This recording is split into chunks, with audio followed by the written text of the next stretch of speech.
Zainab juga istri Nabi, Zainab binti Jahas. Ummi Salamah ini juga istri Nabi. Zainab binti Ummi Salamah dari Ummu Habibah, dari Zainab binti Jahas, gitu ya. Maka radhiyallahu anhunna, semoga Allah meridhai mereka. Annaha qalat, bahwasanya dia Zainab binti Jahas itu qalat berkata, istaiqadha, bangun dari tidur. Siapa? An-Nabiyyu sallallahu alaihi wasallam minan naumi, dari tidur. Istaiqadha itu bangun dari tidur.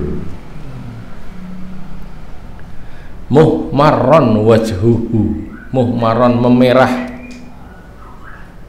wajhuhu, wajah beliau, wajahnya memerah,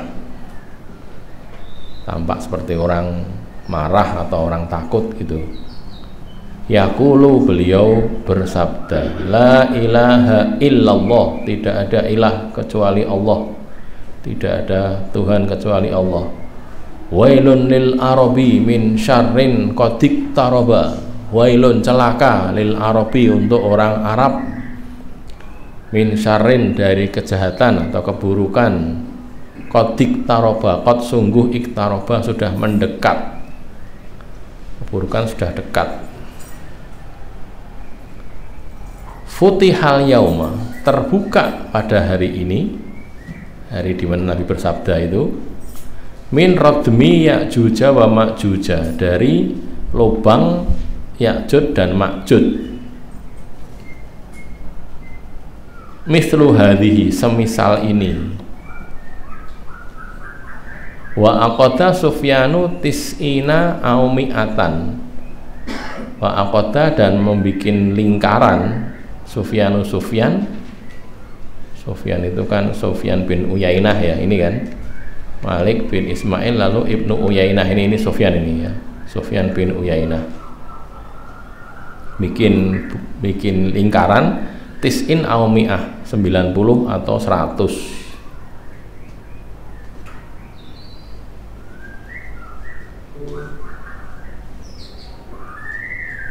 Jadi kalau di sarah kita dapatkan ini ya, halaqo bi isba'ihil ibham wallati taliha, bikin 90 100 itu bagaimana tuh? Bikin lingkaran dengan ibham itu kan jempol, wallati taliha itu kan ini apa, telunjuk yang dekat yang jempol. Nah begini, nah gini loh. Jadi ja'alal isba' as-sababah fi aslil ibham, di sababah itu di bagian bawahnya ibham, wa dhammaha, dan digabungkannya, walam yabqa bainaha illa khilalun yasir, tidak tersisa kecuali sedikit saja. Jadi gini, ini 90 itu maksudnya gini, 190 seperti ini. Jadi sekarang ini lubangnya yang sudah masuk segini ini, nah gitu loh, Nabi mengatakan seperti itu. Ini kalau di keterangan di sarah ya, bi isba'il ibham wallati taliha, ini yang di sini bunyinya begitu, tapi di hadis yang lain bunyinya lebih jelas, dengan isba', dengan jarinya, al ibham, jempol, wallati taliha, dan yang dekat dengan jempol. Ya sebenarnya kan ini ya dekat ya kan, jauh, ini kan dekat sini, gitu gini ya. Yang paling dekat dengan jempol ya jari telunjuk, gini kan gitu ya. Jangan nanti terus ini ya dekat, ini saya dekatkan gini ya, bukan begitu maksudnya ya. Wallati taliha, yang dekat dengan jempol itu ibham. Mana tadi? Anahliku, kila, ditanyakan, ada orang tanya, ya Rasulullah, anahliku, apakah kita akan celaka, kita hancur? Wa fina sholihun, sedangkan di antara kami itu ada orang-orang soleh, masih ada orang-orang soleh ya Rasulullah. Qala, Rasul menjawab, na'am, iya. Idza kathurul khobas, apabila banyak khobas, kasuro banyak, khobas itu keburukan. Ini ya, al khobasu al fusuku wal fujuru wal ma'asi. Khobas itu fusuk, fasik, kefasikan, fujur, kedurhakaan, fajir, wal ma'asi, dan maksiat-maksiat.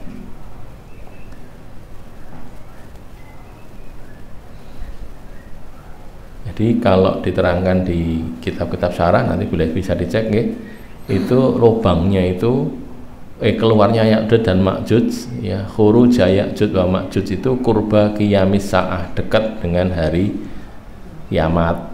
Salah satu tanda hari kiamat itu keluarnya satu kelompok orang, bangsa gitu, yang sebutannya itu Ya'juj dan Ma'juj. Wallahu alam, itu bangsa mana kita tidak tahu. Bagian menakwil-nakwilkan itu bangsa Mongol, bagian begitu, tapi prinsipnya kita belum tahu siapa itu. Tapi itu qurba qiyamis sa'ah. Kalau sudah terbuka idza futiha min radmihim dzakal qadru fi zamanihi sallallahu alaihi wasallam, ketika di zaman Rasul itu sudah segini terbukanya itu, maka lam yazal fatah, maka tidak henti-hentinya terbuka ya tasik, meluas ala marol auqat, sampai sepanjang melewatnya waktu, berjalannya waktu ya. Jadi semakin lama semakin gede, semakin besar, lalu terus mereka bisa keluar dari itu apa namanya, benteng yang dibuat oleh Zulkarnain ini. Ingat nggak itu di surat nomor Al-Kahfi ya? Al-Kahfi ayat berapa? 100 bayas alunaka andil kornain itu loh. 90.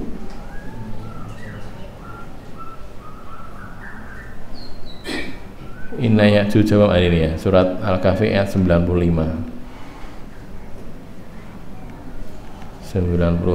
nih ya. Loh, bukan, ini 94. Kalau mereka berkata, ya Dzulqarnain, wahai Dzulqarnain, yang punya dua tanduk gitu. Inna Ya'juj wa Ma'juj, sesungguhnya Ya'juj dan Ma'juj itu mufsiduna fil ard, bikin rusak di bumi mereka itu. Fahal naja'alul laka kharjan, maka apakah kami jadikan untuk kamu itu keluar, jalan keluar, ala antaj'ala bainana wa bainahum sadda, untuk engkau jadikan antara kami dan mereka itu saddan, satu dinding, satu penghalang. Nah, ceritanya kan kemudian dia minta untuk dipanaskan apa besi kan ya, zubarul hadid ini kan ya. Terus ketika sudah sama, lalu ditiup, lalu sudah jadi api, lalu dituangkan jadi benteng. Jadi pengecoran besi pada waktu itu ya, pengecoran logam, pengecoran besi di zaman itu. Dicor begitu, dipanaskan, lalu dicor, terus dikatakan famasta'u ayadharuhu wa mastata'u lahu naqba, mereka tidak akan bisa mengalahkannya, tidak akan bisa bikin lubang. Tetapi nanti sampai waktunya kan ya 98, hadza rahmatun mir rabbi, kata Dzulqarnain, ini adalah rahmat dari Allah. Kalau datang janji Allah, fa idza jaa wa'du rabbi ja'alahu dakka, akan Allah janjurkan itu tadi. Wa kana wa'du rabbi haqqan, jadikan rusak, hancur. Terus Dzulqarnain siapa? Ya'juj dan Ma'juj bisa keluar dari situ gitu ya, sehingga membuat rusak di muka bumi. Nanti kalau barangkali kerso membahas tentang itu di Kitabul Fitan atau Kitabul Malahim itu, saya tahu soal yang Muslim itu Kitabul Fitan atau Kitabul Malahim namanya, atau Fitan wal Malahim ya. Di Sahih Muslim lebih jelas lagi tentang Ya'juj dan Ma'juj.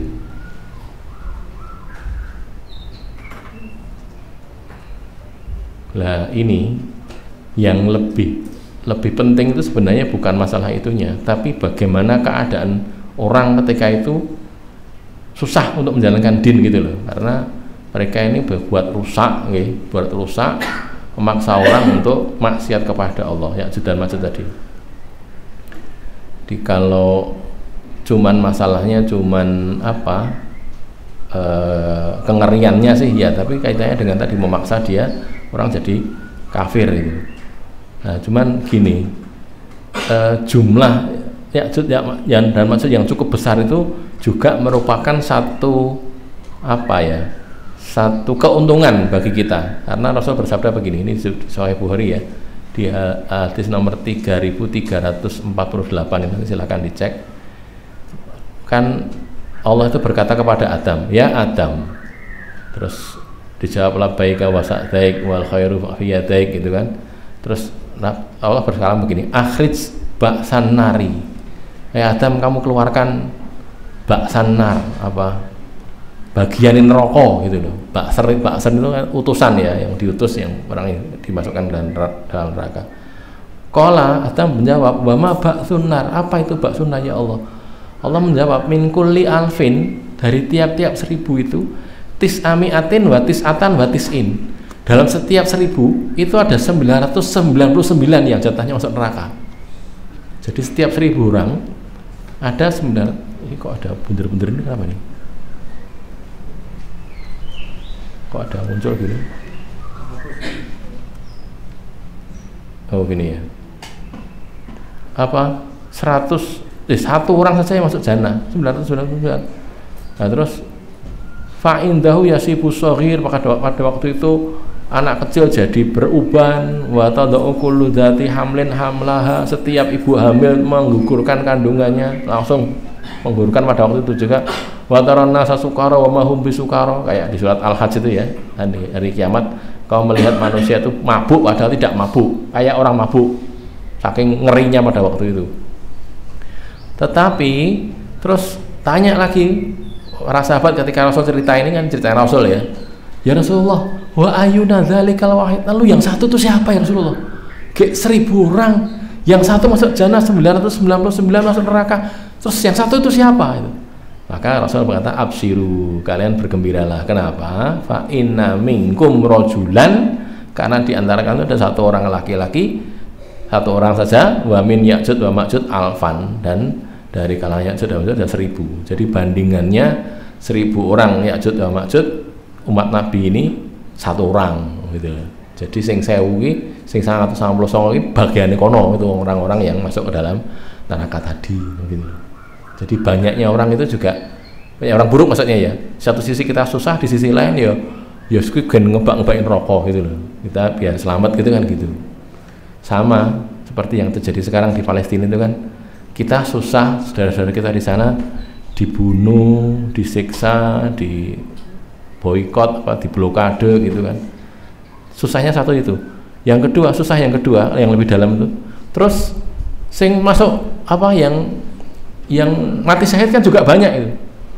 Susahnya kenapa? Ya jatahnya semakin berkurang kan, jatah jannah itu kan diisi sama mereka gitu loh. Jadi mereka mendahului kita, hakikatnya itu mereka mendahului kita masuk ke dalam jannah kan gitu.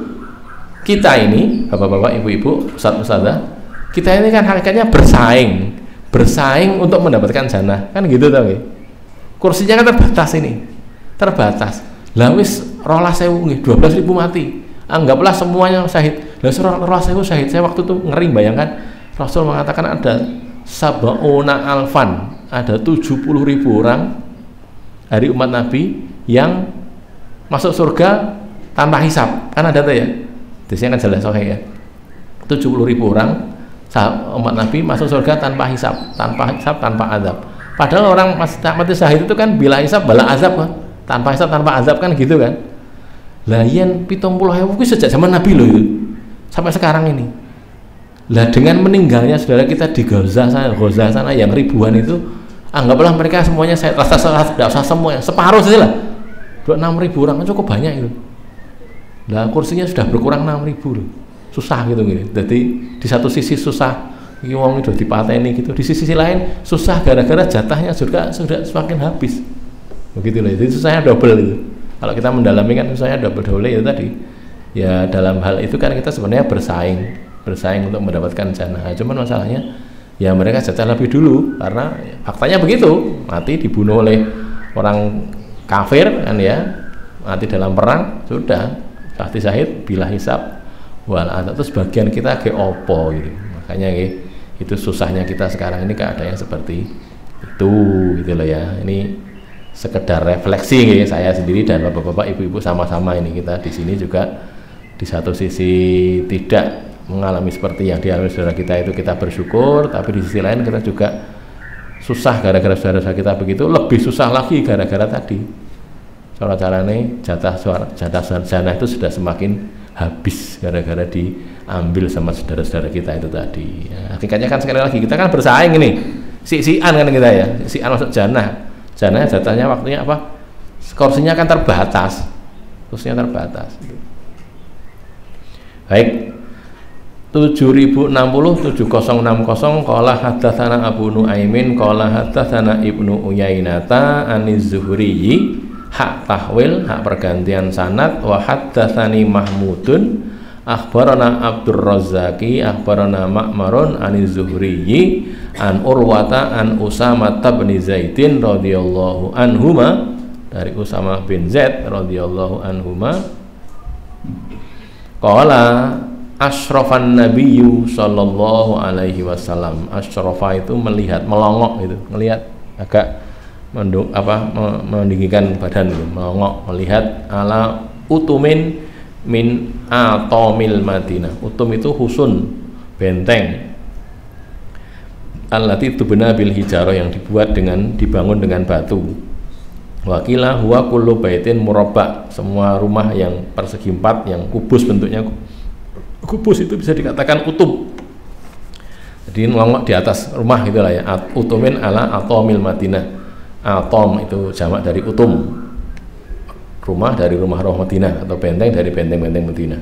Faqala, lalu Rasul bersabda, hal tarawna ma ara, tidakkah kalian melihat apa yang kulihat, atau apakah kalian melihat apa yang kulihat?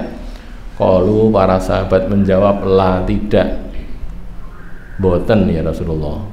Qala, Rasul bersabda, fa inni la aral fitana, maka sesungguhnya aku la aro, sungguh aku melihat al fitana, fitnah. Fitan jamak dari fitnah ya. Fitan, fitnah. Taqa'u khilala buyutikum, jatuh khilala di sela-sela buyutikum, rumah-rumah kalian. Fitnah itu terjadi, jatuh di sela-sela rumah kalian. Kawak il qotri, sebagaimana jatuhnya kotor itu tetesan hujan, tetesan air. Sukutul mator kasir ini ya, sukutul mator kasir alladzi ya'umul anha wal amakin, yang mengenai segala penjuru dan segala tempat kotor itu, tetesan hujan. Jadi Nabi itu melihat terjadinya fitnah, nanti akan terjadi fitnah seperti ini, fitnah seperti ini. Nah, kalau para mu'arikh ya, atau para ulama itu menggambarkan fitnah itu terjadi pada masa ini ya, ukhtussatil Madinah bidzalika li anna qatla Utsman radhiyallahu anhu kana biha. Jadi itu kejadiannya adalah sejak kematian Utsman bin Affan radhiyallahu anhu. Jadi kalau kita lihat di tarikh ini ya, Utsman itu kan memerintah 12 tahun, jadi khalifah 12 tahun. 6 tahun pertama itu baik gitu, artinya tidak ada masalah, keadaan baik. 6 tahun berikutnya itu masa-masa fitnah. Jadi di 6 tahun akhir pemerintahan Utsman itu masa-masa fitnah. Dimulai, kalau kita lihat tarikh nanti, sejak orang-orang itu mulai mempersoalkan bahwa Utsman bin Affan ini mengangkat saudara-saudaranya jadi pejabat gitu. Jadi kayak nepotis gitu ya, disebut sebagai nepotisme gitu. Padahal sebenarnya enggaknya kenapa? Gini, Utsman itu mengangkat orang yang punya kemampuan gitu loh. Lah kebetulan yang punya kemampuan itu saudara beliau, ya kan, ya diangkat bukan karena saudaranya tapi karena kemampuannya. Itu sebenarnya begitu. Kayak Muawiyah bin Abi Sufyan, itu memang dia punya kemampuan memimpin. Kalau cara sekarang punya leadership, nah gitu ya, punya kemampuan memimpin yang cukup bagus Muawiyah itu, sehingga diangkat oleh Utsman jadi gubernur.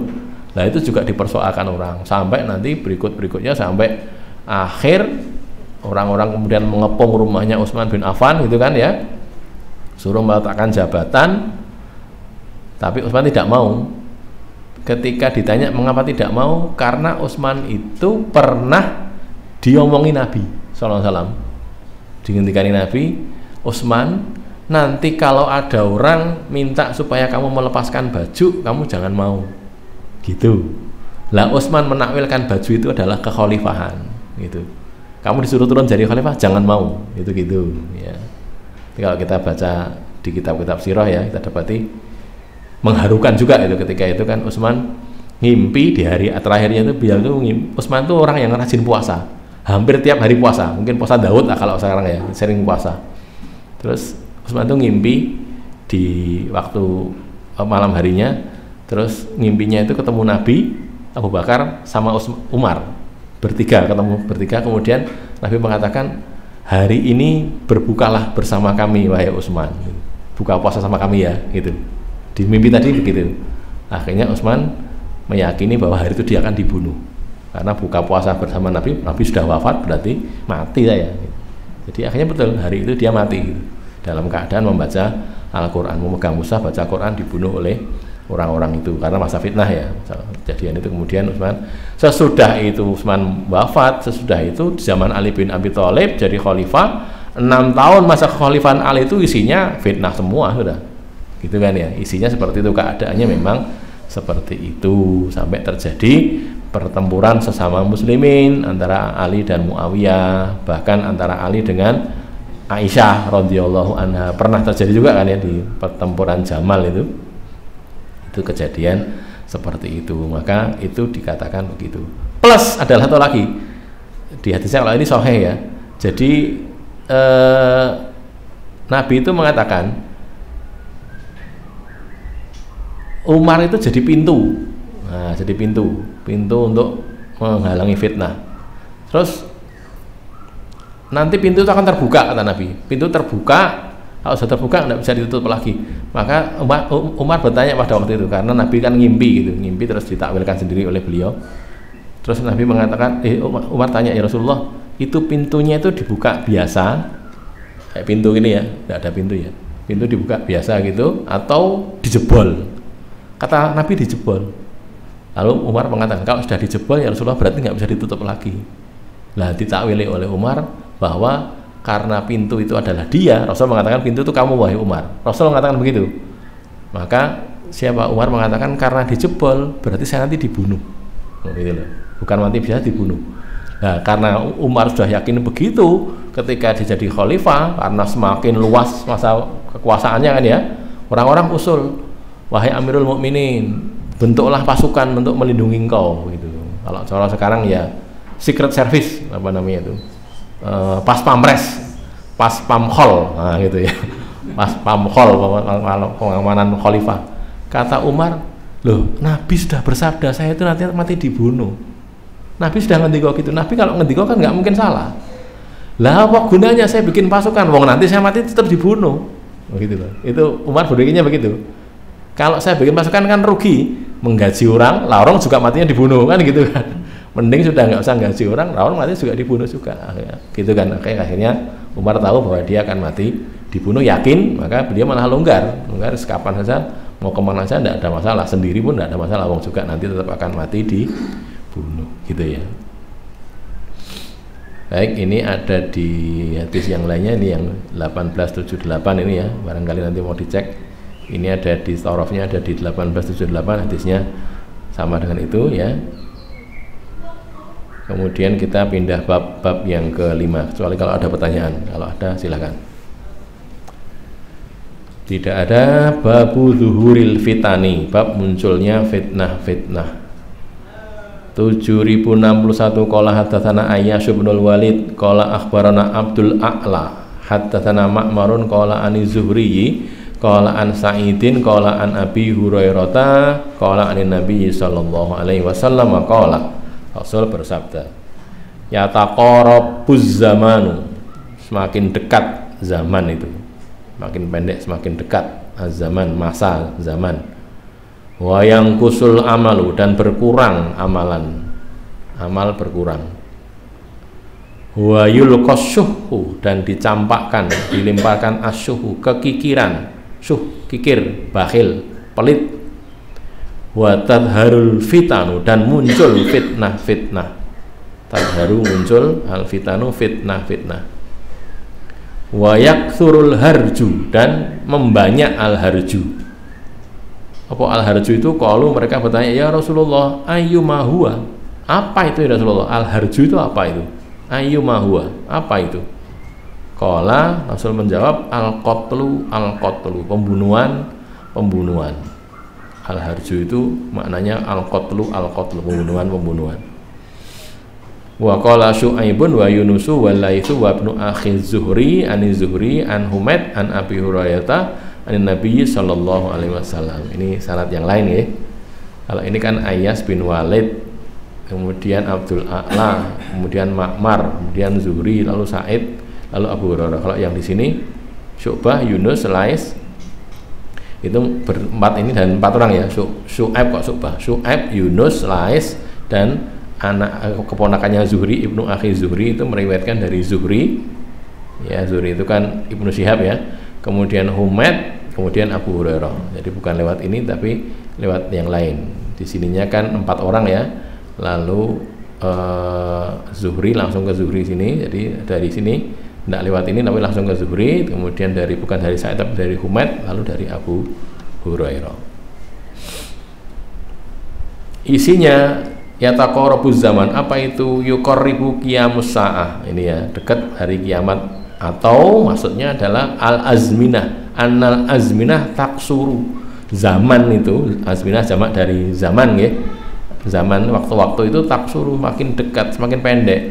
Amma huwa mu'tadun inda qurbi qiyamis sa'ah, dari apa yang kejadiannya ketika dekat hari kiamat. Awil muradu naksul akmar, atau maksudnya yang lain adalah berkurangnya umur dari biasanya. Semakin lama orang itu semakin pendek usianya. Kalau zaman dulu, zaman Nabi Nuh itu kan sampai ribuan tahun ya, 1000 tahun, Nabi Nuh 950 tahun atau 1000 tahun. Kemudian Nabi Ibrahim itu sampai 100 tahun lebih, punya anak itu sudah 160 tahun kan ya, punya anak itu sudah sangat sepuh, sudah tua loh ya. Zaman Nabi mengatakan umur ummati baina sitin wa sab'in, usia umatku itu antara 60 sampai 70 kan gitu kan ya. Kalau kita sudah usia 60 ya siap-siap gitu kan ya, siap-siap untuk menghadap Allah. Lah apa sekarang ya nggak siap? Ya sekarang siap juga gitu. Kapan saja kan bisa nih, nggak mesti nunggu 60 kan. Kur-kuran ya bisa, baru berapa likur meninggal ya bisa, belasan tahun ya bisa, tapi kurangnya itu segitulah. Sebagian memaknai yataqarabu zaman itu gitu, berkurangnya usia orang, semakin lama semakin pendek usianya itu. Terus yang kusul amal, maksudnya berkurang amal soleh, al-amalu solih. Di sebagian lain riwayatnya bukan yang kusul amal tapi yang kusul ilmu, bukan amal tapi ilm, kan kebalik saja ya, ain lam mim atau ain mim lam, amalun ain limun ilmun gitu ya. Jadi berkurang ilmu, semakin lama orang itu amalnya semakin sedikit, tambah sedikit tambah sedikit tambah sedikit. Nah coba kita bayangkan gitu, di zaman-zaman dulu itu orang-orang itu kayak baca Quran itu ya orang oyak-oyakan, sampai Abdullah bin Amr bin As kan, ya Rasulullah saya khatamkan Quran dalam sehari kan gitu kan, nggak boleh, maksimal paling cepat 3 hari kan gitu. Itu apa toh? Karena saking amalnya banyak gitu loh, ngoyak amalnya banyak ya. Kita kan nggak ditawar, kalau dulu nawarnya semakin pendek, kalau sekarang amalnya semakin panjang ya. Jangan 30 hari lah, 60 hari gitu loh jadi sehari setengah juz ya, jangan 60 hari lah, 90 hari gitu, setengah sehari sepertiga juz kan gitu. Kalau zaman dulu enggak, ya Rasulullah boleh nggak saya ngatam Quran? Jangan sehari, paling cepat 3 hari kan gitu ya, 3 hari saja, jangan baca 1 hari selesai, jangan itu gitu. Nah kalau ulama-ulama wallah alam riwayatnya bagaimana itu, saya juga pernah baca riwayatnya tapi ya bukan sahabat ya, tabiin atau tabiin. Orang ada yang ngataman Quran sewengi semalam itu sampai 2 kali 3 kali gitu, kayak piye itu ya. Saya bayangkan piye itu loh, bagaimana caranya itu, saya nggak bisa bayangkan. Soalnya mungkin cepet banget ya ini bacanya itu. Karena kalau orang baca biasa, orang-orang yang biasa khataman itu kan paling cepat antara 20 sampai 30 menit kan ya. Anggaplah 20 menit salah, paling cepat 1 juz itu 20 menit. 20 menit kalau 30 juz 3 kali 20 kan berarti berapa itu? 600 nih. Betul. 20 menit kali 30 600 menit kan ya. 600 menit, kalau 600 menit itu kalau 1 jamnya itu 60 menit, berarti kan 10 jam. 30 juz 10 jam. Kan gitu kan ya. Betul apa salah? Betul ya?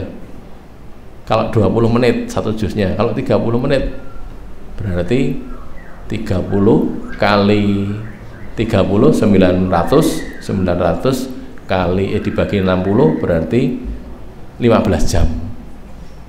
Itu 1 kali khatam. Nah kalau 2 kali khatam 30 jam loh, semalam apa sampai 30 jam kan nggak nyampe gitu loh. Bahkan cepet banget berarti. Wallahu alam itu gimana itu. Bahkan konon ada ulama, saya juga baca saja di kitab, ada ulama yang sholat subuh itu pakai wudhunya sholat maghrib. Kayak piye itu, apa ya iso itu, saya bayangkan, dan tidak sehari loh itu, beberapa tahun katanya gitu. Saya juga apa bener apa enggak ya riwayat ini, saya apa karena apa hiperbolis atau gimana, tapi yang saya bukan hadis gitu. Kalau sholat subuh pakai wudhunya sholat maghrib itu artinya kan tidak tidur satu, tidak berhubungan suami istri dua kan gitu kan. Kayak bertahun-tahun, kayak biye itu. Boh, ramudeng saya. Yang jelas zaman dulu itu orang amalnya kayak gitulah. Sekarang kan tidak toh ya, tidak seperti itu maksud saya gitu loh. Kan berkurangnya amal ya bisa. Kalau itu dipahami ilmu ya bisa juga. Ilmu orang sekarang kan beda dengan orang zaman dulu. Kalau orang zaman dulu itu belajar, dihafalkan, sudah hafal terus ditulis. Jadi kalau kayak Imam Bukhari, Imam Ibnu Hajar, Imam Nawawi dan sebagainya itu belajar pada guru banyak gitu, dihafalkan, belajar, hafalkan, sudah hafal di luar kepala, habis itu nulisnya itu dari hafalan gitu loh. Nah, kita kan nulis nggak gitu, buka buku ya kan. Kalau sekarang buka laptop nih, ngambil dari sini, ngambil dari sana gitu kan. Itu kalau kita gitu. Kalau zaman dulu kan enggak, dari hafalannya terus dia tulis gitu. Saya bayangkan kayak Ibnu Hajar Al Asqalani, atau jangan Ibnu Hajar, Al-Mizzi saja lah, Al-Mizzi, penyusun kitab Tahdhibul Kamal fi Naqdir Rijal lagi, boleh kayaknya apa itu, Tahdhibul Kamal kitab Rijal itu kan nulis ini si Fulan bin Fulan, ini gurunya ini sekian banyak, muridnya ini, terus si siapa Ibnu Ma'in mengatakan dia sikot, ini mengatakan begini. Itu tuh dari hafalan. Saya bayangkan kipi si Fulan bin Fulan dikomentari oleh sekian banyak orang, itu hafal itu. Ngapalkinya itu saya nggak bisa pikir. Nek ngapalki Quran kita bisa pernah mencoba kan kita ya, pernah mencoba lah. Setidaknya juz amma kan hafal kan gitu. Nek mboten ya meh juz amma itulah, meh juz amma hafal. Gitu. Kita kan pernah punya pengalaman ngapal Quran kan gampang, ya lebih gampang gitu. Hadis punya pengalaman juga, ngapal ke Arba'in Nawawi mungkin ya, punya pengalaman. Nek ngapal itu komentar-komentar itu bagaimana, saya belum bisa gitu ya. Enggak bisa mikir. Cara ngapal ini gimana gitu. Jadi si Fulan mau komentari ini begini, Fulan komentari ini begini, padahal komentatornya banyak, yang dikomentar lebih banyak lagi, ribuan orang. Al-Mizzi nulisnya itu berapa ribu orang tuh, rijal yang di situ itu kan gitu ya. Bagaimana cara nulis? Ibnu Hajar juga gitu. Ibnu Hajar Al-Asqalani, apal sampai misalnya 100.000 hadis loh.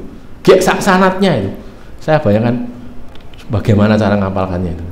Kita ngapal ke Arba'in Nawawi saya tidak sama sanatnya ya kan. Keri-keri tok ya, an Abi Hurairah gitu tok langsung keri-keri kan. Sanatnya kita tidak hafal. Itu 100.000 hadis. Hafal sanatnya.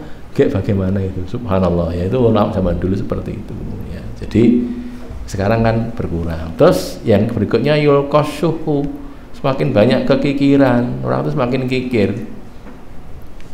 Gambaran kikir itu ya. Kita itu masih punya, disuruh infak itu masih nggak mau itu. Kita loh ya.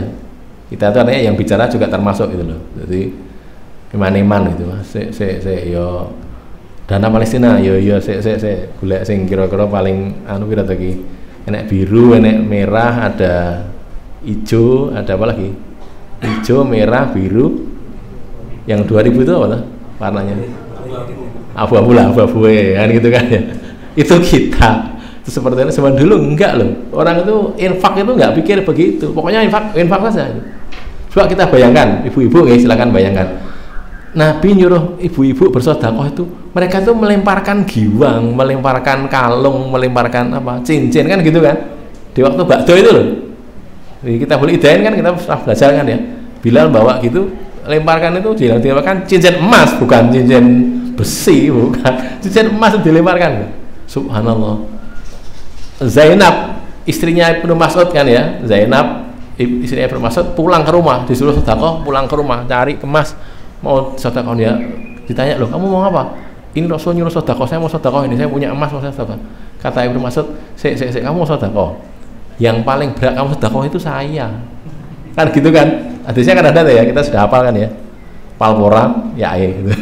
Jadi terus kok kamu kan suami lah ya, pokoknya saya itu miskin, kamu kalau punya kekayaan kamu sedekah kepada saya saja, saya suami kamu lebih berat dapat sedekah.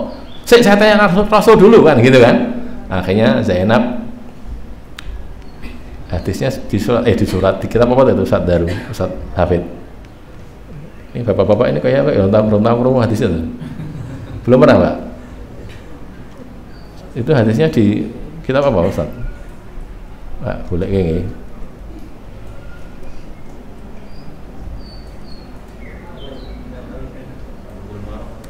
Bulughul Maram. Pokoknya kayaknya di Kutubus Sitah kok enggak ada. Kayaknya di Bukhari itu. Ini betul tulisannya betul ini. Rakit tok. Oh, bukan ro ini Z ya. Z harusnya. Malah Zayanib.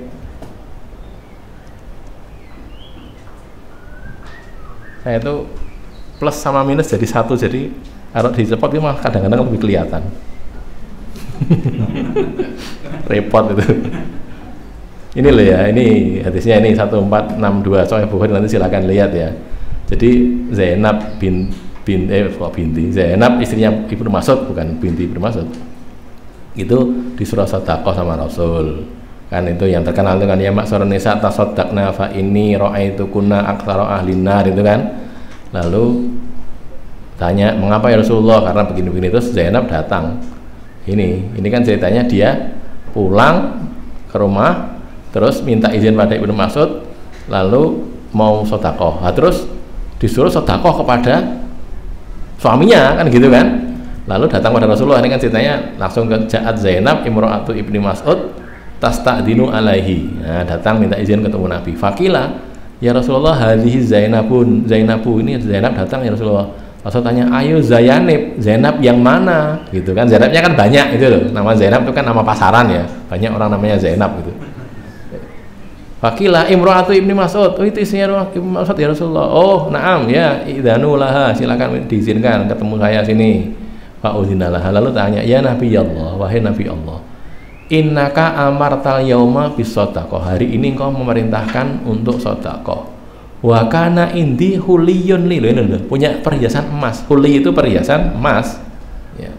Fa aratu an atasaddaqa bihi, loh enggak punya itu, enggak bawa itu, pulang dulu ambil mau disedekahkan itu. Fa za'ama Ibnu Mas'ud, lalu Ibnu Mas'ud itu mendakwakan, mengklaim annahu wa waladahu ahaqqu min man tasaddaqtu bihi alaihim, bahwa dia dan anaknya maksud ya anaknya sendiri juga kan ya, anaknya Zainab juga, atau mungkin anaknya maksud dari istri yang lain juga bisa, tapi anaknya itu lebih berhak.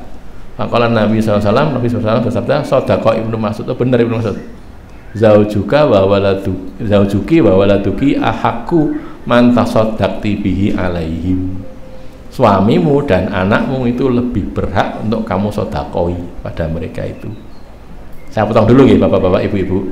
Ini sering orang tidak tahu. Kalau saya yakin bapak-bapak sudah tahu, ibu sudah tahu ya.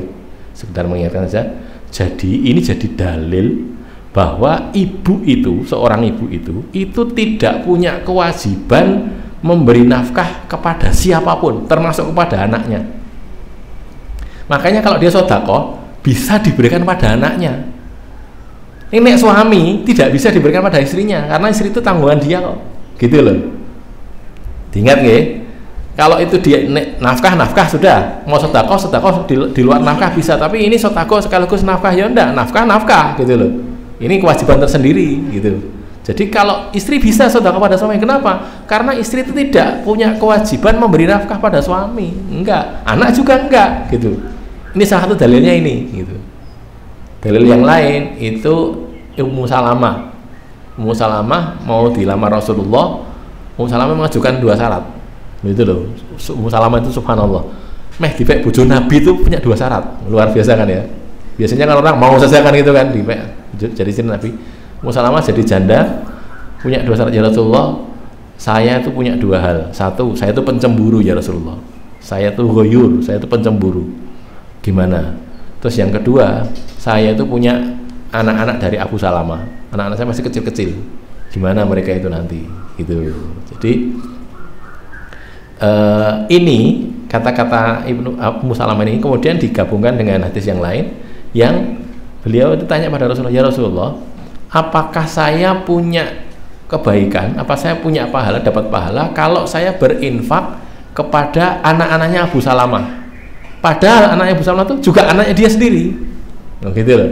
Itu artinya apa? Artinya memang seorang ibu itu tidak punya kewajiban memberi nafkah, memberi infak kepada nafkah ya, memberi nafkah kepada siapapun juga termasuk kepada anaknya. Itu sudah ya, itu hal yang lain. Sudah? Ada pertanyaan ini? Tidak ada. Berikutnya 7062. Qala hadatsana Musaddadun qala hadatsana Ubaidullah ibnu Musa qala anil A'masy qala an Syaqiqin qala kuntu ma'a Abdillah. Aku tuh bersama Abdullah, ini Abdullah bin Mas'ud ya, wa Abi Musa dan Abu Musa. Faqala, lalu keduanya berkata, qala Nabiyyu sallallahu alaihi wasallam, Nabi sallallahu alaihi wasallam bersabda, inna baina yadayi saati, sesungguhnya di hadapan hari kiamat, maksudnya menjelang hari kiamat, la ayaman, sungguh ada beberapa hari. Ayam jamak dari yaum. Yanzilu fihal jahlu, turun pada hari itu tuh jahlu, kebodohan. Wa yurfa'u fihal ilmu, dan diangkat fiha pada hari-hari itu al ilmu. Wa yakthuru fihal harju, dan banyak terjadi pada hari itu al harju. Wal harju al qatlu, harju itu adalah qatl, pembunuhan. Kalau harjo dalam bahasa dalam bahasa yang Jawa itu malah pasar gitu. Pasar atau keramaian itu. Harjo Daksino. Daksino itu artinya selatan. Harjo Daksino pasar yang ada di selatan. Nah, di Solo gitu. Pasar Harjo Daksino itu pasar yang di selatan. Kalau Praci itu barat. Nanti kalau di Solo ada Praci Moloyo, itu bagian barat. Loyo itu tempat pemakaman gitu lah. Jadi Praci Moloyo tempat pemakaman yang ada di barat, di barat. Kalau Bono Loyo, barangkali tahu nggih, di Solo pernah yang di mana? Mahbang itu ya. Mahbang itu kan ada daerah namanya Bono Loyo, itu kan Bono itu artinya utara. Loyo itu tempat pemakaman. Tempat pemakaman di utara itu namanya Bono Loyo. Kalau Daksino Loyo, tempat pemakaman yang di selatan. Nah, itu. Nanti kalau barangkali tahu di Solo nih, pernah ke Solo atau orang Solo, Danyung itu kan Daksino Loyo itu, ada pemakaman Danyung. Nah, tidak tahu. Neng kini al harju itu artinya pembunuhan, neng Jawa Tengah al harju itu pasar artinya. Harjo, bukan harju tapi harjo. Nah, okay. Isinya sama dengan yang tadi, cuman ada tambahan yang zilul jahlu, maksudnya ini kaitannya dengan kematian ulama ya. Kalau ulama mendakwakan begitu, birof ilmi bimautil ulama, seperti hadis yang terkenal itu kan, walak innallaha la yanziul ilma intizaan. Hadisnya itu gimana bunyinya itu? Walakin yaqbidul ilma biqabdil ulama. Allah itu tidak mencabut ilmu langsung hilang dari hati orang-orang itu, tapi Allah mencabut ilmu dengan mencabut ulama, biqabdil ulama. Ini ya, hadisnya langsung kecekal ya. Hadis nomor 100 dari Sahih Bukhari. Innallaha la yaqbidul ilma, sesungguhnya Allah tidak mencabut ilmu intizaan, secara langsung, yantazi'uhu, cabutan sekali langsung minal ibad, dari hamba. Jadi maksudnya hari ini pintar, besok bodoh, bukan gitu loh. Jadi sekarang apal, besok lupa, bukan gitu, bukan. Tapi yang diambil orangnya, ulamanya itu yang mati gitu. Jadi walakin yaqbidul ilma biqabdil ulama, maka Allah itu mencabut ilmu dengan mencabut ulama, mematikan maksudnya. Qabdi di sini mencabut nyawa. Hatta idza lam yubqi aliman, ketika tidak menyisakan seorang alim pun, ulamanya sudah habis, ittakhadhan nas ru'usan juhalan, orang-orang itu mengambil ketua-ketua, pemimpin-pemimpin yang bodoh-bodoh. Nah, orang yang pinter, yang bodoh ya tidak ada rotan, akar pun jadi kan gitu kan. Akhirnya fasu'ilu, lalu mereka tanya, Ustaz tanya begini, nah tidak tahu ilmunya, fa'aftau bi ghairi ilmin, mereka bikin fatwa tanpa ilmu, fadallu wa adallu, maka mereka sesat dan mereka menyesatkan gitu. Makanya nek masih ada orang punya ilmu itu nggih, itu kita jadi orang yang punya tolak gitu istilahnya. Kalau bahasa bahasanya tolap itu apa? Keinginan untuk belajar ini gede gitu loh. Jadi ketemu sama siapa, misalnya orang-orang yang punya ilmu gitu ya, tanya yang banyak gitu. Jangan ketemu, mumpung ketemu, tanya sing akeh-akeh gitu, takok macam-macam yang kita siapkan pertanyaan, tanyakan yang banyak gitu. Misalnya Ustadz Mudakir kesini misalnya gitu ya, siapkan pertanyaan sing seakeh-akeh, bukan untuk apa ya, untuk menggali ilmu gitu loh, bukan untuk akeh dapat banyak lalu gitu, supaya bisa ada warisan gitu. Nanti kalau sudah sedo dicabut nyawanya oleh Allah, masih ada yang mewarisi. Kalau enggak, nanti cabut nyawanya hilang ilmunya ya, ilmunya hilang juga, belum sempat diwariskan gitu ya. Makanya mumpung masih ada begitu itu kita berusaha. Oke, baik, ada pertanyaan? 7064 qala hadatsana Umar bin Hafiz qala hadatsana Abi qala hadatsana Al-A'masyu qala hadatsana Syaqiqun qala jalasa Abdullah wa Abu Musa fatahaddatsa. Abdullah bin Mas'ud dan Abu Musa itu duduk, lalu keduanya berbincang-bincang, ngomong-ngomong. Faqala Abu Musa berkata, qala Nabi sallallahu alaihi wasallam, Nabi sallallahu alaihi wasallam bersabda, inna baina yadayi saati ayyaman, sesungguhnya di hadapan hari kiamat itu ada beberapa hari ayam, yurfa'u fihal ilmu, diangkat pada hari-hari itu al ilmu, wa yanzilu fihal jahlu, dan turun pada hari-hari itu al jahlu, kebodohan, wa yaksuru fihal harju, dan membanyak menjadi banyak fiha padanya itu al harju, wal harju al qatlu, harju itu adalah al qatl, pembunuhan. 7065 qala hadatsana Utaibatu qala hadatsana Jarirun qala ani A'masy qala an Abi Wa'ilin qala inilah jalisun, sesungguhnya aku Abu Wa'il itu aku duduk bersama Abdullah bin Mas'ud wa Abi Musa dan Abu Musa radhiyallahu anhuma, semoga Allah meridai mereka berdua. Faqala Abu Musa, lalu Abu Musa berkata, sami'tun nabiyya, aku mendengar Nabi SAW mithlahu, semisal hadis sebelumnya 7064 tadi ya.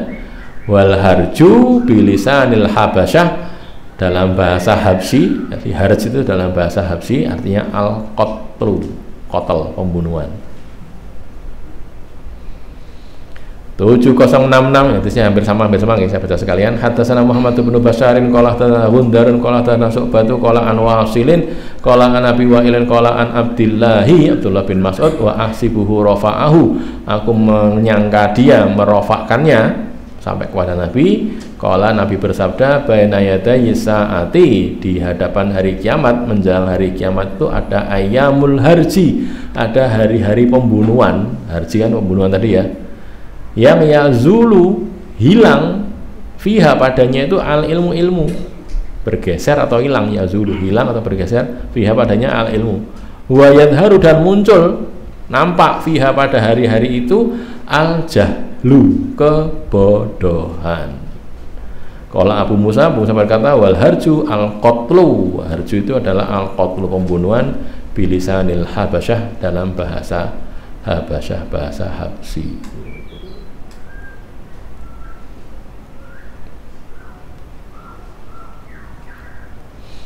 7067 wa qala Abu Awanata qala an Asimin qala an Abi Wa'ilin qala an al-Asy'ari annahu qala li Abdillah, bahwa dia berkata kepada Abdullah bin Mas'ud, ta'lamul ayyama, apakah engkau mengetahui, saya ata'lamu gitu ya, apakah engkau mengetahui al-ayyam, hari-hari, allati, yang, hari-hari yang zakaron Nabiyyu sallallahu alaihi wasallam, Nabi sallallahu alaihi wasallam itu menyebutkan sebagai ayyamal harji, hari-hari harj. Tahukah engkau wahai Abdullah tentang hari-hari yang Rasul pernah menyebut sebagai ayyamul harj itu? Nah, wahu, semisal hadis sebelumnya. Qala Ibnu Mas'ud berkata, Abdullah tadi berkata, sami itu aku mendengar an-Nabi sallallahu alaihi wasallam yaqul, Nabi sallallahu alaihi wasallam bersabda, min syirarin nasi, dari jahat-jahatnya orang, buruk-buruknya manusia itu, man tudrikhum, orang yang mendapati mereka.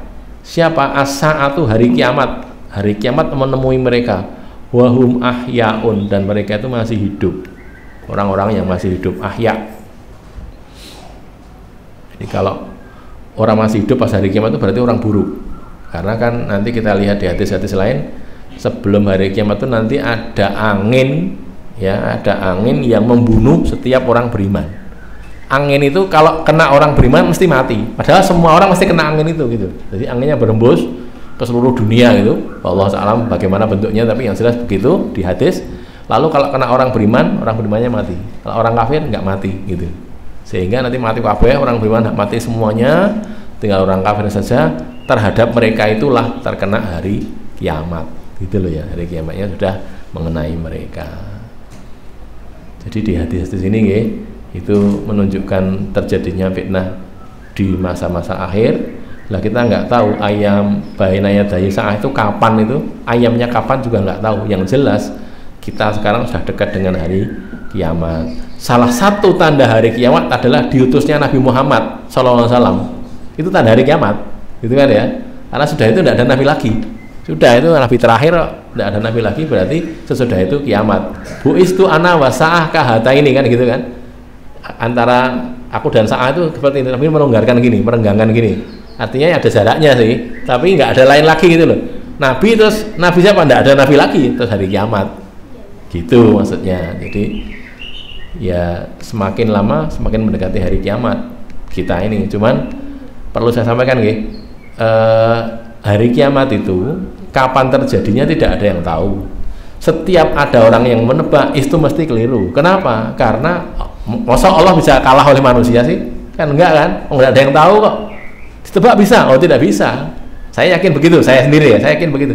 Pokoknya nek nebak mesti keliru. Kenapa? Karena Allah lebih tahu, dan Allah tidak memberitahukan, bahkan kepada malaikat Jibril, bahkan kepada Rasulullah juga tidak tahu, tidak diberitahu gitu loh.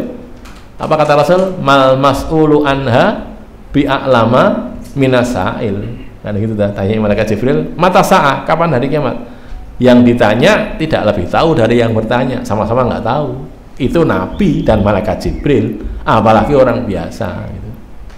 Makanya dulu pernah ada kiamat 2012 ya. Dulu itu saya ingat enggak? Ada tanggal 20 Desember, 21 Desember atau 20 Desember 2012. Kiamat itu. Karena penanggalan bangsa Maya katanya gitu. Itu berakhir pada tanggal itu. Berakhir berarti hari kiamat.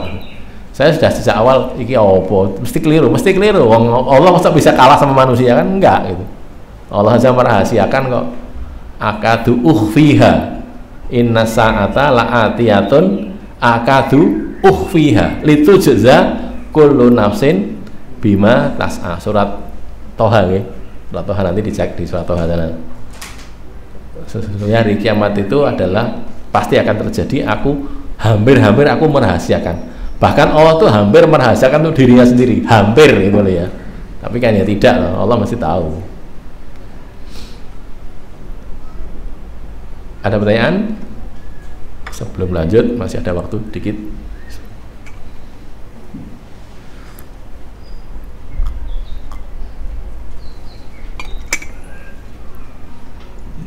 Jadi ngaji gini tiap bulan sekali, jadi nginep sini aja ya, nggak usah pulang ya. Saya untuk akeh ya. Dibatasi jam 5 karena ya nanti ya terpaksa habis waktu. Nginep sini gitu kan, nanti ibu-ibu di tempat mana, salah satu dari orang-orang Bandar Lampung sini menyediakan tempat ini untuk ibu-ibu, bapak-bapak di sini misalnya gitu kan, cocok gitu kan, yang ngajinya bisa sampai malam. Nah, saya besok lagi ngaji lagi gitu. Jadi cocok dulu kita kan ngaji gitu. Kalau ngaji orang-orang zaman dulu saya tidak ikut sih, dapat cerita saja. Satu kalau ngajar gitu malam hari sampai pagi gitu. Neng ya kalah sama yang ngantuk akhirnya. Kata Ustaz, lah menang kamu tinggal tidur, saya ngomong. Ya sudah, akhirnya berhenti itu ngaji. Kata karena kalau ngaji semalam dapat banyak itu, berapa hadis sekian banyak itu dapat selesai itu karena ngaji dari Ba'da Isya terus sampai pagi gitu. Nah, istirahat sebentar nanti lanjut lagi gitu sampai pagi. Walaupun besok paginya ya nyaur turu, tapi kan lumayan dapat banyak itu. Barangkali ya, nanti didiskusikan aja, barangkali bisa. Bab yang keenam, babun la ya'ti zamanun, ya jangan sekarang kan jangan sekarang, nanti belum siap, kasihan. La ya'ti zamanun, tidaklah datang satu zaman illa alladzi ba'dahu, kecuali yang sesudahnya alladzi ba'dahu itu syarrun minhu, lebih buruk daripada dia. Tidak datang suatu masa, tidak tiba suatu zaman, kecuali zaman sesudahnya itu mesti lebih buruk daripada zaman itu. Gitu loh. Itu kata Nabi ya. 7068 qala hadatsana Muhammad bin Yusufa Muhammad bin Yusuf hadatsana Sufyanu an Zubairi ibni Adi qala, dia berkata ataina Anas bin Malikin, kami datang pada Anas bin Malik, fasyakauna, lalu kami mengadukan ilahi kepadanya, kepada Anas bin Malik, manalqa minal hajjaji, apa yang kami dapatkan, kami terima dari al-hajjaj, Hajjaj bin Yusuf yang dikenal kejam itu ya, membantai banyak orang, Hajjaj bin Yusuf as-Saqafi. Faqala, lalu Anas berkata begini, isbiru, sabarlah kalian, bersabarlah kalian. Fa innahu, maka sesungguhnya la ya'ti alaikum zamanun, tidak datang kepada kalian zamanun, suatu zaman, suatu masa, illa, kecuali alladzi ba'dahu, yang sesudahnya, zaman sesudahnya itu syarrun minhu, lebih buruk daripada itu.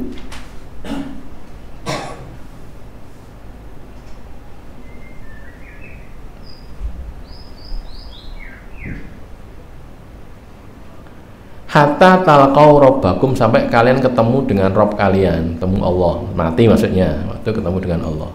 Sami tuh, aku mendengar itu min nabiyikum, dari nabi kalian sallallahu alaihi wasallam. Saya dengar itu dari nabi, bukan omongan saya sendiri. Itu nabi ngondiko begitu. Saya menyampaikan hadis ini tadi. Terangnya dulu ya. Mayal qaun itu maksudnya min dulmihi lahum, dari kedolimannya Hajjaj atas mereka, wa ta'dihi alaihim. Jadi di situ ini ada laporan tentang kedoliman orang lain. Begini ini boleh, tidak termasuk ghibah. Kenapa? Karena mereka minta solusi gitu loh pada Anas, ya Anas gimana ini kami dapat didolimi sama Hajjaj, ini gimana kami ini harusnya berbuat bagaimana. Terus dinasihati begitu, sudah kalian sabar saja, sabar. Kenapa? Karena nanti akan ada orang yang lebih jahat daripada itu. Zaman itu semakin buruk. Terus alladzi ba'dahu syarrun minhu, itu yakunu fihil khairu wasyarru aktsaru minhu ahyanan. Jadi ada kebaikan tapi wasyarru aktsaru minhu, lebih banyak daripada yang baik, ahyan, kadang-kadang. Terus waqat yakunu zamanun khairan min sabiqihi, ada juga terjadi tapi satu zaman lebih baik daripada sebelumnya, bikathir, dan lebih banyak. Tapi itu bukan jadi hujah, itu karena itu masih sedikit saja. Kebanyakannya tidak begitu, tidak jadi hujah karena itu ya cuman relatif sedikit gitu loh. Kebanyakannya semakin lama itu semakin buruk. Jadi kalau mau kita pakai barangkali ya, mau kita pakai di Indonesia barangkali, kalau setuju, tapi ini hadisnya kan tidak melulu pada Indonesia nih. Mau kita pakai itu berarti nek hitungan begini, kudune orde lama itu sama orde baru lebih bagus orde lama, gitu loh ya. Sama orde reformasi lebih bagus orde baru. Karena apa? Karena semakin lama semakin buruk gitu. Secara dohir begitu. Walaupun memang bisa jadi lebih baik. Ini kan juga tidak menafikan ya, waqat yakunu zamanun khairan min sabiqihi bikatsirin. Bisa jadi lebih baiknya banyak, tapi tidak jadi hujah. Karena kebanyakannya yang terjadi di dunia itu enggak gitu. Semakin lama semakin buruk, semakin buruk.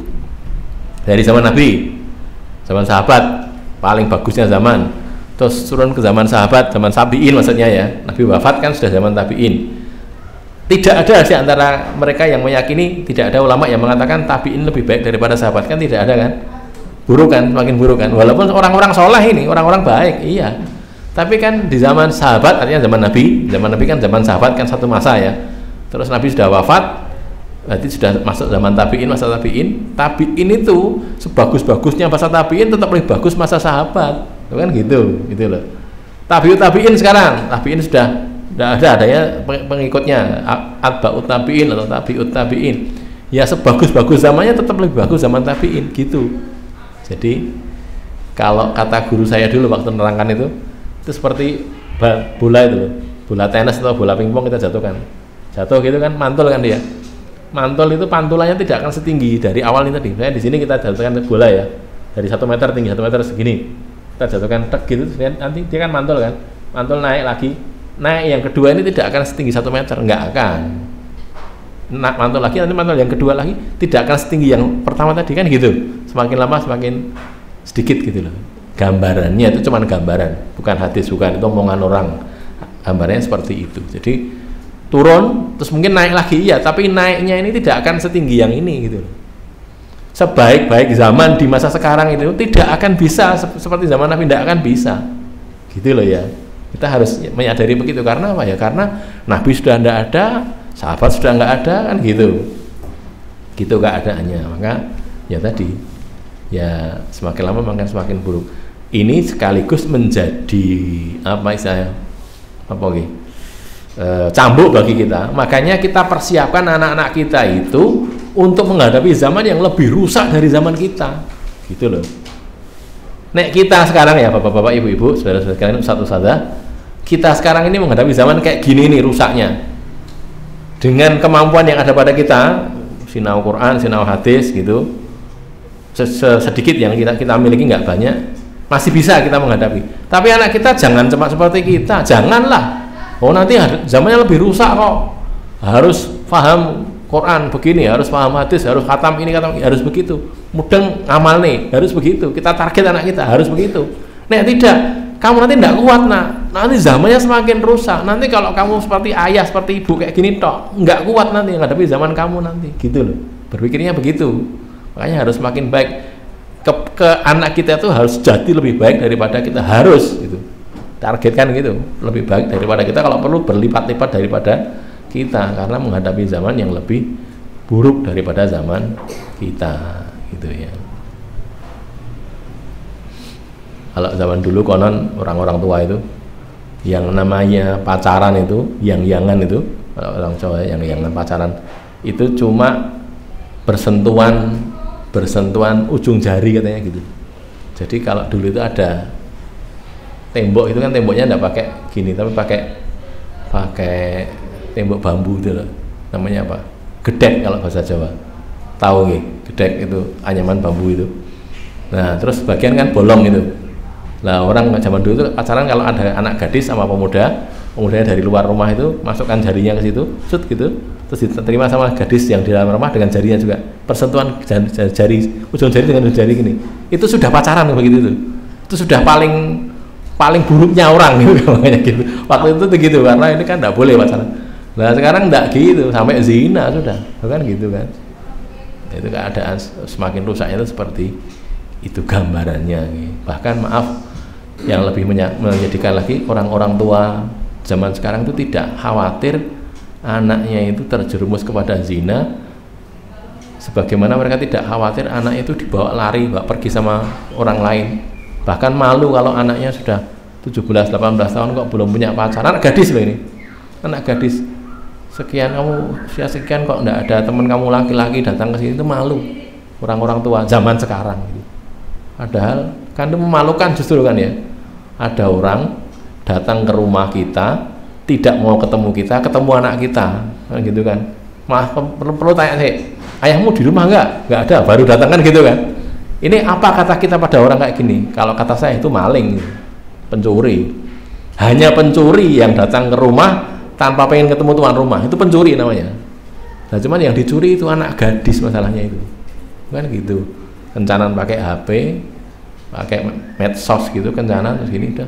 Akhirnya malah anak gadisnya yang pergi, enggak, tanpa harus orang datang ke situ, pergi temu di jalan, bawa pergi sudah. Itu yang terjadi sekarang, rusaknya kayak gitu. Lah kalau anak kita cuman kayak kita ini, wah nggak bisa, jelas nggak kuat itu. Maka harus dikuati lebih dari kita gitu. Kalau saya gitu nih. 7069 qala hatasana Abul Yamani qala akhbarana Su'aibun qala an Zuhri hak tahwil ganti sanad wa hatasana Ismailu hatasani akhi an Sulaiman bin Bilain qala an Muhammad bin Abi Atikin qala an Ibnu Syihabin qala an Hindin bintil Haris Hindun bintil Haris al-Firasiyah anna Umma Salamata, bahwasanya Ummu Salamah zaujan Nabi, istri Nabi sallallahu alaihi wasallam, qalat berkata, Ummu Salamah istri Nabi berkata, istaiqadha, bangun siapa Rasulullah SAW lailatan, pada suatu malam, fazian, dalam keadaan terkejut atau takut. Fazian itu bisa terkejut, bisa takut. Yaqulu, beliau bersabda, subhanallah, maha suci Allah, madza anzalallahu minal khazain, apa yang Allah turunkan dari khazanah, maksudnya harta perbendaharaan bumi, ya, kekayaan bumi ini. Wa madza unzila minal fitan, dan apa yang diturunkan dari fitnah-fitnah itu. Man yuqidu sawahibal hujurat, siapa yang membangunkan orang-orang yang ada di kamar-kamar itu, sawahibal hujurat, pemilik-pemilik kamar. Yuridu, yang dimaksud Nabi adalah azwajahu likai yusallina, siapa yang membangunkan istri-istri Nabi supaya mereka sholat malam. Rubba kasiyatin fid dunya ariyatin fil akhirah. Rubba kasiyatin, betapa banyak orang yang berpakaian kasiyah, wanita berpakaian, fid dunya, di dunia, orang berpakaian di dunia, ariyatin fil akhirah, telanjang di akhirat. Di dunia yang berpakaian, tapi di akhiratnya telanjang, tidak berpakaian. Saya bahas yang paling belakang dulu ya. Waktu lifa fil murad biqaulihi kasiyatin ariyatin, ini diperselisihkan oleh ulama tentang maksud dari sabda Nabi kasiyatin ariyah, kasiyatin fid dunya ariyatin fil akhirah. Yang pertama, kasiyatin fid dunya bithiab, berpakaian di dunia dengan baju-baju, pakai baju liwujudil ghina, karena adanya kekayaan, punya kekayaan, bajunya banyak. Kita kan sekarang gitu nih, ada loh yang diantara kita punya baju cuma 5, lebih mesti ya, kok 50 apa 25 gitu. Ariyatun fil akhirah minas sawab, di sini berbaju tapi di akhirat ariyah, telanjang dari sawab, tidak punya pahala. Masya Allah. Ariyatun minas sawab li adamil amal fid dunya, karena tidak beramal di dunia tidak beramal, punya baju tapi tidak beramal, jadi nggak punya pahala sawab. Satu ya, takwilan ulama ini maksudnya adalah ariyah kasiyatun fid dunya bithiab, ariyatun fil akhirah bitsawab, minas sawab. Berbaju di dunia tak berpahala di akhirat. Dua, saniyah, yang kedua, kasiyatun bithiab lakinnaha syafafatun la tasturu aurataha. Pakai baju di dunia, kasiyatun bithiab, memakai baju ya, berbaju, lakinnaha syafafat, tapi tipis bajunya itu, la tasturu aurataha, tidak menutup auratnya.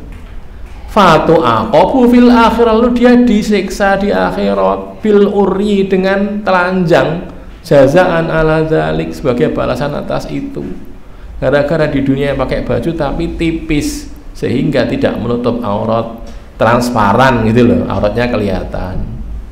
Jadi baju itu ya, baik laki-laki maupun perempuan, terlebih perempuan ya, baju itu dua kan syaratnya, harus tebal, yang kedua harus longgar, kan gitu. Tebal tapi ngeplek gitu ya sama saja kan, apa namanya, ketat ya sama saja kan, menampakkan aurat. Ini longgar tapi semrawang, apa semrawang, transparan ya sama saja, ya nggak boleh. Jadi dua kan, tebal, cukup tebal, dan cukup longgar. Nah gitu, supaya tidak menampakkan aurat. Kalau tampak, ini punya baju tapi nanti di sana disiksa dengan telanjang, makanya dikatakan ariyatun fil akhirah. Dua nggih. Tiga, kasiyatun min ni'amillah, memakai nikmat Allah. Kasiyat itu kan memakai, wanita-wanita yang memakai, wanita memakai min ni'amillah, dari nikmat Allah. Tapi ariyatun minas syukri, telanjang dari syukur, tidak mau bersyukur. Allati tadharu samaratuhu fil akhirah bisawab, yang muncul nampak samaratuhu, buahnya, fil akhirah, di akhirat, bisawab, dengan pahala. Jadi nampakkan pahala di akhirat. Jadi dia memakai nikmat Allah tapi tidak mau bersyukur ya. Ini kalau bapak-bapak setuju nih, kalau setuju. Tapi ini kalau saya, kalau pas memberi nafkah kepada istri itu, tolong istrinya diajari supaya berterima kasih gitu loh, jazakallahu khairan, apa gimana lah, terserah, mau pakai yang lain juga boleh, pokoknya terima kasih gitu, walaupun nafkahnya sedikit. Itu mendidik dua-duanya, mendidik suami dan mendidik istri, supaya bisa bersyukur dengan nikmat Allah, gitu loh. Jadi kan ngasih nafkah berapa kali, misalnya sebulan sekali ya, setiap bulan itu, atau sepekan sekali memberi nafkah. Bismillah, memberi nafkahnya lillahi ta'ala, istrinya menerima juga mengucapkan terima kasih gitu loh pada suaminya, supaya istrinya tidak jadi itu yakfurnal khair wa yakfurnal asir tadi ya, kafir kepada kebaikan, kafir kepada suami. Jangan istrinya kemudian terima, lah kok cuman segini, nggak cukup, jangan bilang begitu gitu. Terima kasih dulu lah, jazakallahu khairan. Bagaimanapun juga suami itu mampunya memberi segitu, jazakallahu khairan, terima kasih gitu. Kenapa? Itu yang disuruhkan, karena kita dididik untuk jangan jadi ariyatun minasyukri ini gitu loh. Misalnya ya, biasanya dijatah sekian, delalah itu bahasa Indonesianya apa? Kebetulan suaminya itu nggak dapat seperti biasanya, sedikit dapatnya, akhirnya memberikan sedikit, dia yang disyukuri juga gitu loh.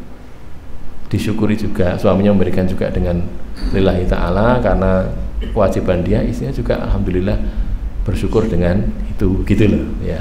Jadi usul saya nih, itu bukan hadis, bukan, itu cuman barangkali bisa menjaga supaya kita bisa bersyukur, baik suami maupun istri.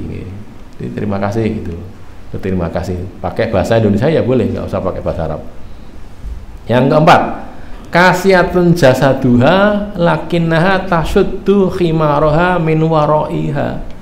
Pakai ditutupi jasadnya itu, tapi dia itu menutup khimaroha min waro'iha fayabtu sodruha. Jadi yang ditutupi bagian belakangnya, tapi tampak bagian depannya. Sodru itu kan tampak bagian depannya. Fatusiru ariyatan, lalu dia itu jadi telanjang. Prinsipnya dia pakai baju, tapi sebagian terbuka gitu loh, nggak tertutup sama sekali, tapi terbuka. Kayak kalau kata orang sekarang, anak-anak sekarang itu jam 5 lebih ya, wis sudah sampai sini saja ya, sudah jam 5 lebih.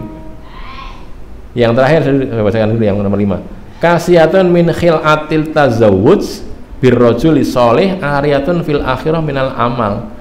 Jadi dia punya suami laki-laki yang soleh, tapi dia telanjang dari amalan, sehingga tidak ada gunanya. Kesolehan suami kepada kesolehan istri tidak ada gunanya.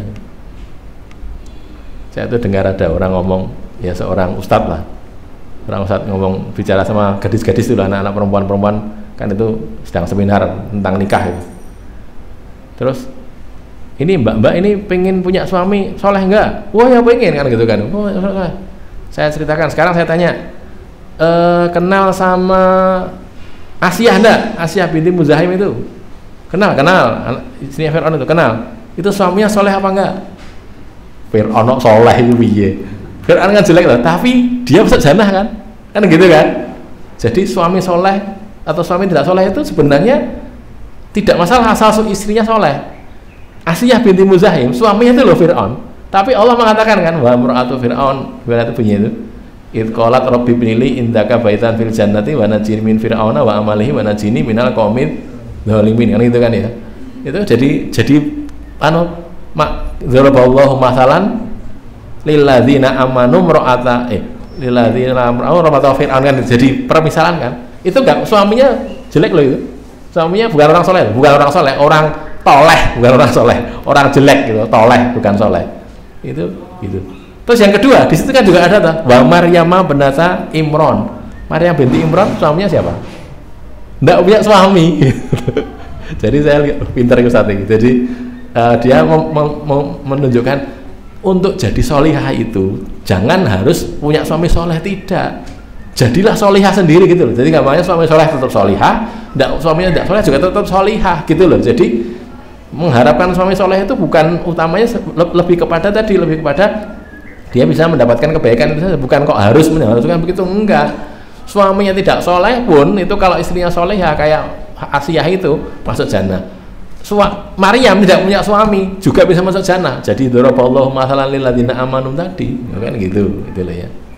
Ini sekedar mengikuti yang ini loh, dia punya suami soleh, rajul soleh, tapi ariyatun fil akhirah dari amalan. Jadi suaminya orang soleh, dia tidak ikut beramal, ya apa gunanya gitu. Suaminya tiap malam sholat, dia tidur, ya kan tidak dapat kebaikan ya. Maka Allah mengatakan, Rasul mengatakan rahimallahu rajulan, Allah itu menyayangi seorang laki-laki yang qoma minal lail, dia bangun malam, kemudian dia sholat malam, kemudian dia bangunkan istrinya. Ketika istrinya enggan, maka dia ambil air, dipercikkan ke muka istrinya, wajah istrinya itu, supaya bangun gitu. Oh gitu, itu suami yang baik kan ya.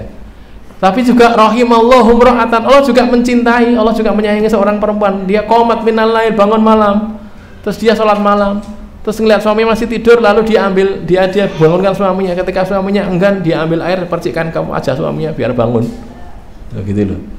Jadi dari dua-duanya, satu bangunkan istrinya, satu bangunkan suaminya, begitu. Okay? Wallahu a'lam bishawab. Sampai di sini dulu. Khawatir nanti kalau kepanjangan enggak pulangnya kemalaman. Okay? Baik, sampai di sini tidak bisa selesai. Ada pertanyaan? Tak tandani saja gitu. Nanti biasanya Ustaz Sugiono sing ngandani. Terakhir sampai di sini, ini belum ya. Pas akhir bab 7 belum. Begitu dilanjutkan besok. Ada pertanyaan? Tidak ada, nggih? Qulu qouli hadza, astaghfirullah li wa lakum, alhamdulillahirabbil alamin. Enggak, silakan. Kalau akan meninggalkan tempat